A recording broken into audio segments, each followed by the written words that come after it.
ব্যাংকে মোট 1,77,000 টাকা উঠায়ে 10:30টার দিকে ব্যাংক থেকে বের হয়ে বাড়ির উদ্দেশ্যে ইঞ্জিন চালিত ভ্যানে যাচ্ছিলাম।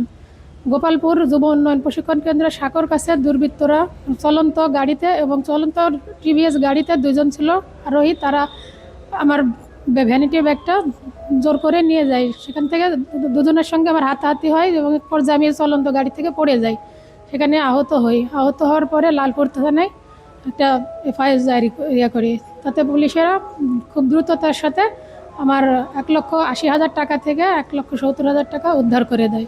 4/8/2026 তারিখ সকাল 10:30 ঘটিকার সময় জেসমিন নাহার নামে একজন নারী, উনি লালপুর ডাচবাংলা ব্যাংকের শাখা এবং বুথ থেকে সর্বমোট 1,77,000 টাকা উনি উত্তোলন করেন এবং ওনার ব্যাগে ভ্যানিটি ব্যাগে আরও 3,000 টাকা সহ মোট 1,80,000 টাকা ভ্যানিটি ব্যাগে করে নিয়ে উনি ওনার নিজ বাড়ি এই বৈদ্যনাথপুর অটো চার্জার ভ্যানে চড়ে যাওয়ার পথে বৈদ্যনাথপুর যুব প্রশিক্ষণ কেন্দ্রের সামনে সাঁকোর উপরে পৌঁছার চলন্ত অবস্থায় থাকা অবস্থায় একজন মোটরসাইকেল চালক এবং আরোহী টিভিএস গাড়ি নিয়ে ওনাকে ফলো করে এবং একটা সময় চলন্ত মোটরসাইকেল থেকে জেসমিন নাহার, উনিও চলন্ত ভ্যানেই ছিলেন।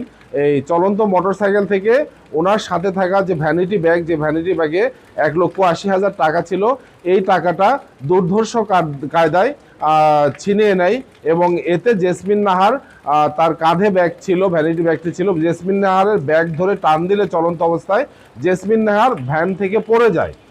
পড়ে যেয়ে উনি আঘাতপ্রাপ্ত হয় এবং এই ছিনতাইকারী দুইজন এই ব্যাগ ধরে টানাটানি করার কারণে কিছু দূর রাস্তা সে কিছু আঘাতপ্রাপ্ত হয় এবং কিছুটা ছিলে যায় তার শরীরে।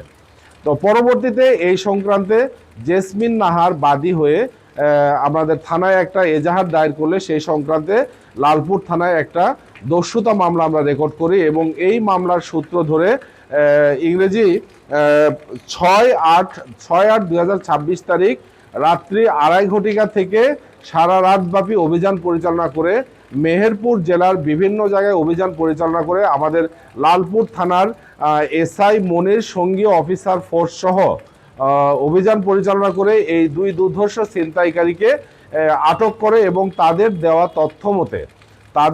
তথ্য মতে এবং তাদের জিজ্ঞাসাবাদে তাদের ব্যবহৃত ছিনতাই বা দস্যুতার কাজে ব্যবহৃত মোটরসাইকেলটা উদ্ধার করা হয় এবং লুণ্ঠন হওয়া 1,70,000 টাকা লালপুর থানা পুলিশ এর প্রচেষ্টায় উদ্ধার হয়।